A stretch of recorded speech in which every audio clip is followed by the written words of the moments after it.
ये देखिएगा ऋग्वेद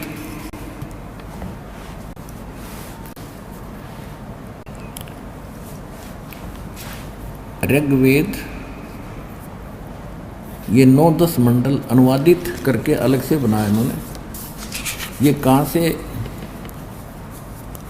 प्रकाशित और किसने इसका अनुवाद किया है? प्रकाशक है सार्वदेशिक कार्य प्रतिनिधि सभा, महर्षि दानंद भवन, रामलीला मैदान, नई दिल्ली से।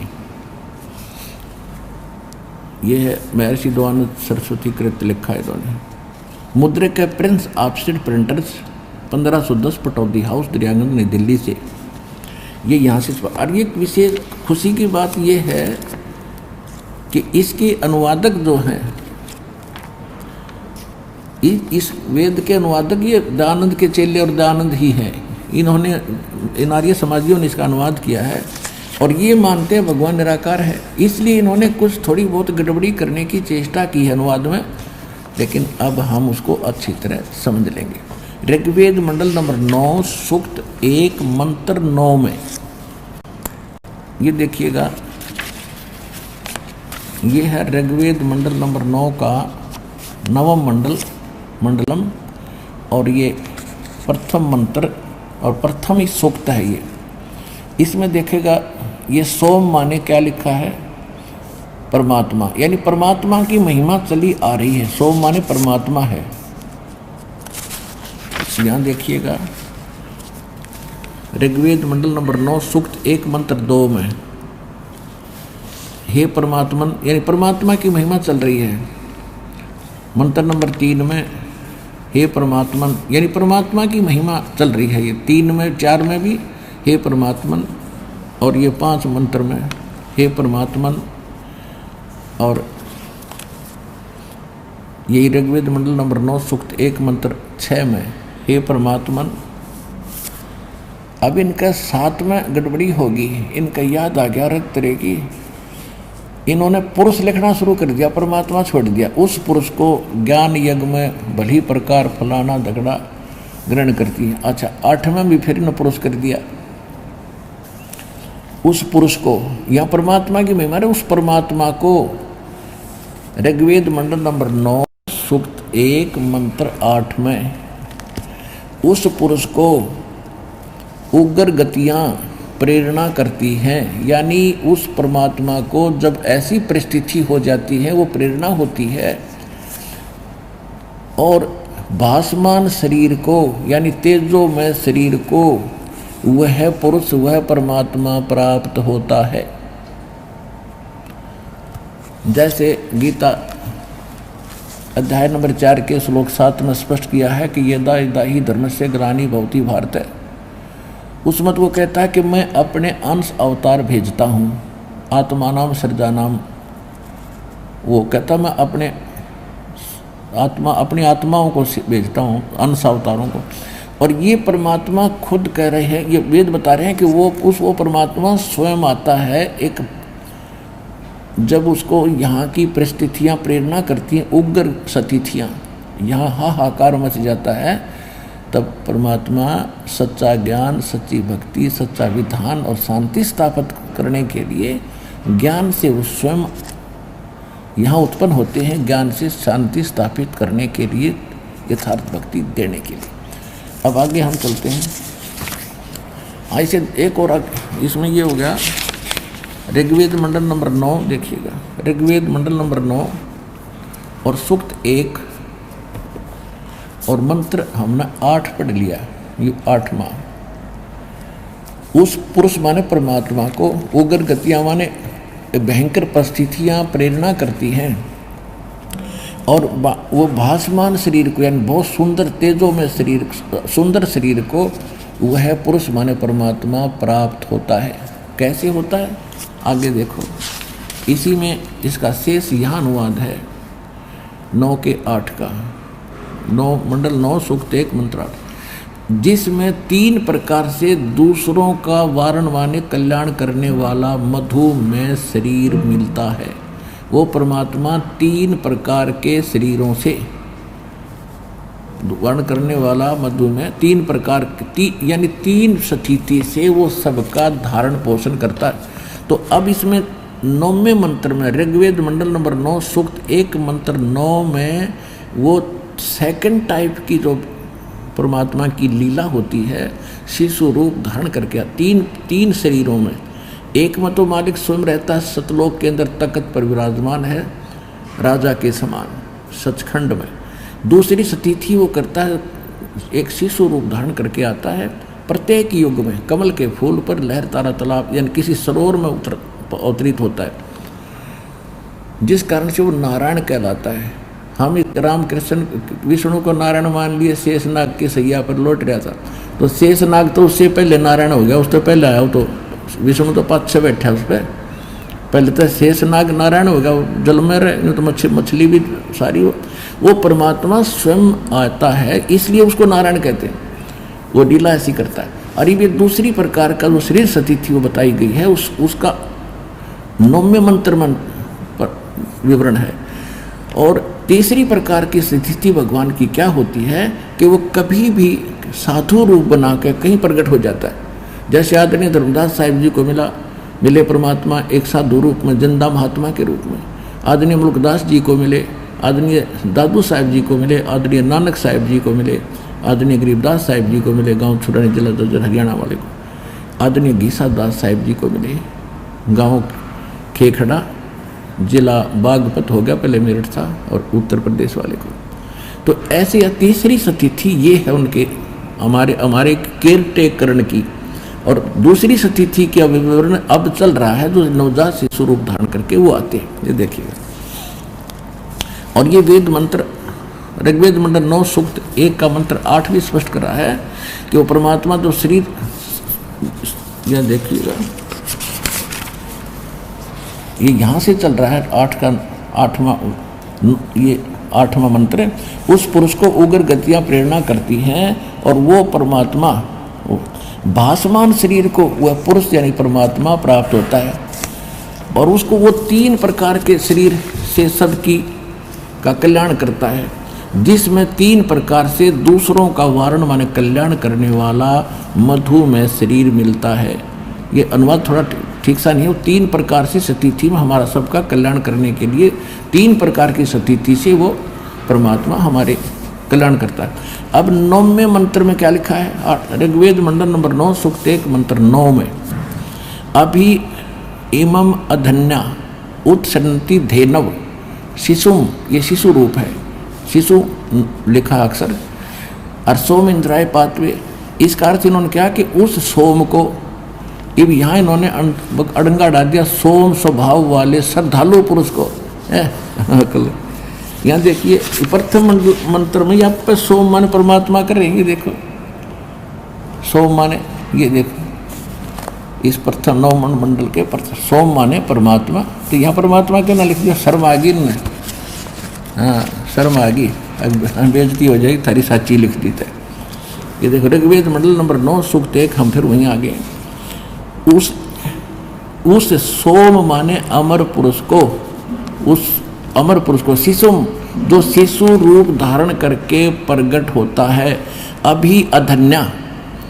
इन्होंने देखो अभी माने सब प्रकार से, यानी पूर्ण रूपेण, अधन्या माने इन्होंने अहिंसन्य कर दिया, धेनो माने गौवे, अधन्या माने होती है बिना धनाई, यानी जिसको संत, अभी अधन्या का अर्थ होता है जिसको सांड ने बैल ने टच ही ना किया हो, यानी कंवारी, अभी अधन्या। हमारे यहाँ गौ के बारे में क्या कहा जाता था कि ये बिना धनाई है, बिना धनाई, अधन्या यानी अधन्या माने बिना धनाई, यानी बैल ने सांड ने इसको टच नहीं किया है। और अभी अधन्या कंवारी, इसका अर्थ ये बनता है कंवारी, धेनो माने गौवे। ये देखो फिर देखो, उस सोम माने अमर पुरुष को जो शिशुम, शिशु रूप धारण करके प्रकट होता है, इसका अर्थ ये बनता है, इन्होंने लिखा है उस सोम स्वभाव वाले श्रद्धालु को शिशुम, शिशुम का लिख दिया कुमार अवस्था में ही, अभी अधन्या सब प्रकार से अहिंसनीय धेनव गव्य तृप्त करती हैं। इनके भी अनुवाद से स्पष्ट हो रहा है कि इन्होंने तो श्रद्धालु पुरुष लिख दिया, अमर पुरुष को जो शिशु रूप धारण करके आप प्रकट होता है, उसकी परवरिश की लीला कंवारी गायों से होती है, ये वेद प्रमाणित करते हैं। इति सिद्धम।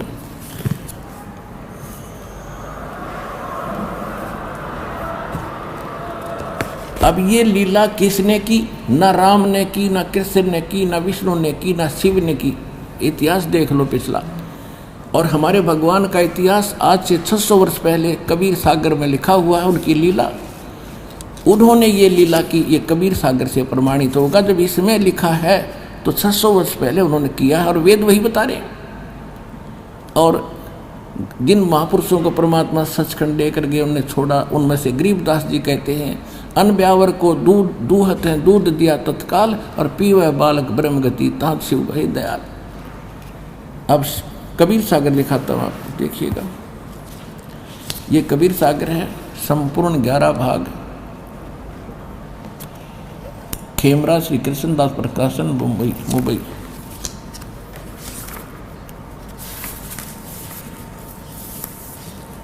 ये कबीर सागर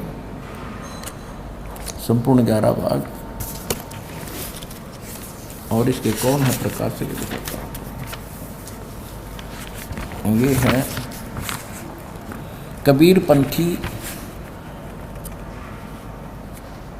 कबीरपंथी भारत पथिक स्वामी युगलानंद विहारी द्वारा प्रस्कृत और मुद्रक एवं प्रकाशक हैं खेमरा श्री कृष्णदास प्रकाशन, खेमरा श्री कृष्णदास, अध्यक्ष श्री वेंकटेश्वर प्रेस, खेमरा श्री कृष्णदास मार्ग, मुंबई। ये यहाँ से छपा। इसके आपको ले चलते हैं 74 पृष्ठ पे। अब इसमें क्या वर्णन किया है, क्योंकि थोड़ा बहुत इन्होंने अपने लंबा समय हो जाने के कारण थोड़ी बहुत इन्होंने इसमें कोई अक्षरों में गलती होगी, बाकी ये सही है, देखिएगा। अब जब परमात्मा की प्राप्ति होगी, ये ज्ञान सागर है।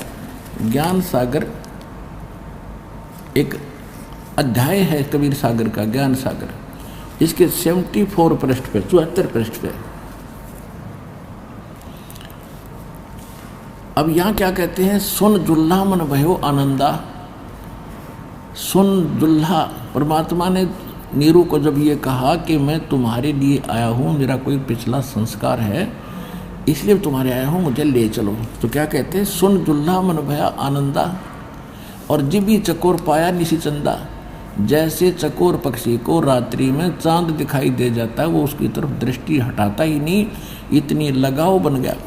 और ले सुध चले हर्ष मन कीना, अरतासों पुन अस बोल ही लीना।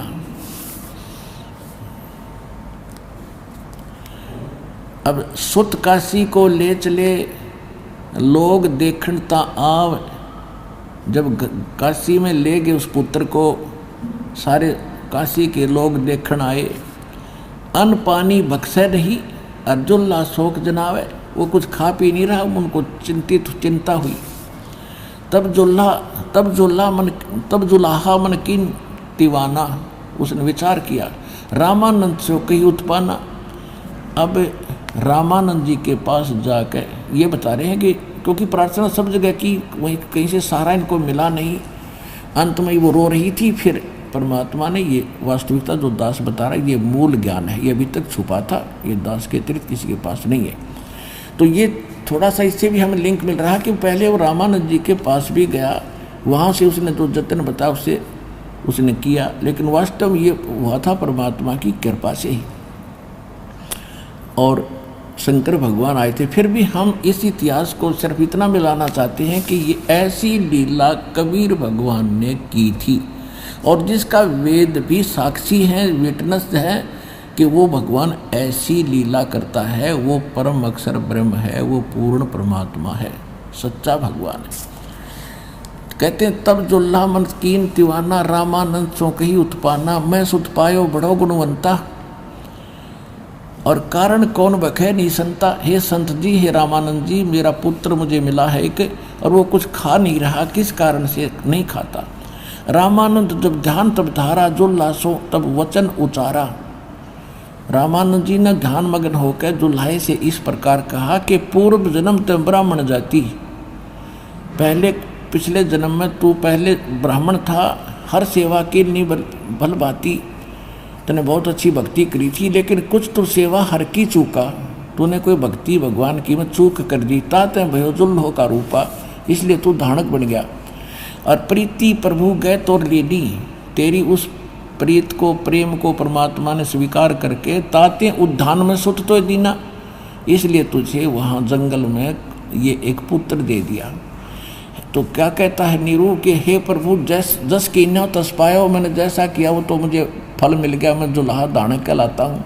और आर्त हो तो दर्शन आयो, मैं संकट में तेरे पास आया हूँ। रामानंद जी नीरू कह रहे, सो कहिए उपाय गुसाई, बालक अक्षुधावंत कुछ खाई। कुछ ऐसा उपाय बताइए, मेरा बेटा भूखा है, ये कुछ खा ले। रामानंद अस युक्ति विचारा, तुम सुत कोई ज्ञानी अवतारा। तेरा बेटा ऐसी वैसी आत्मा नहीं है, ये कोई विद्वान यानी कोई पंडित है। और रामानंद अस बछिया जाही बैल नहीं लागा, एक बछिया लाओ जिसने बैल ने टच भी ना किया हो, कंवारी। सोले ठाड़ करते ही आगा, उसके पास लाकर खड़ी कर देना। और दूध चलते ही थनते, दूध ही धरो छिपाई।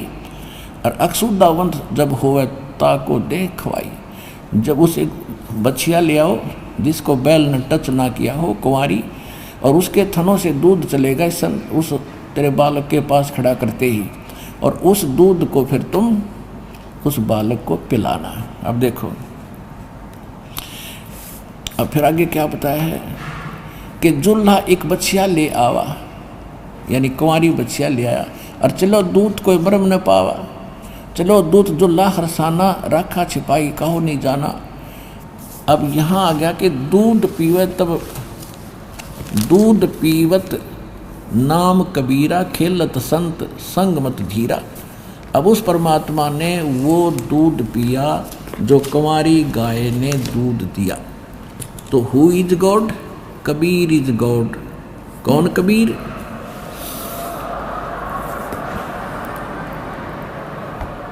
कौन कबीर? हम सुल्तानी नानक तारे दादू को उपदेश दिया, जात जुलाहा भेद न पाया वो काशी महे कबीर हुआ। अनंत कोट ब्रह्मंड का एक रति नहीं भारे, सतगुरु पुरुष कबीर हैं ये कुल के सिरजनहारे।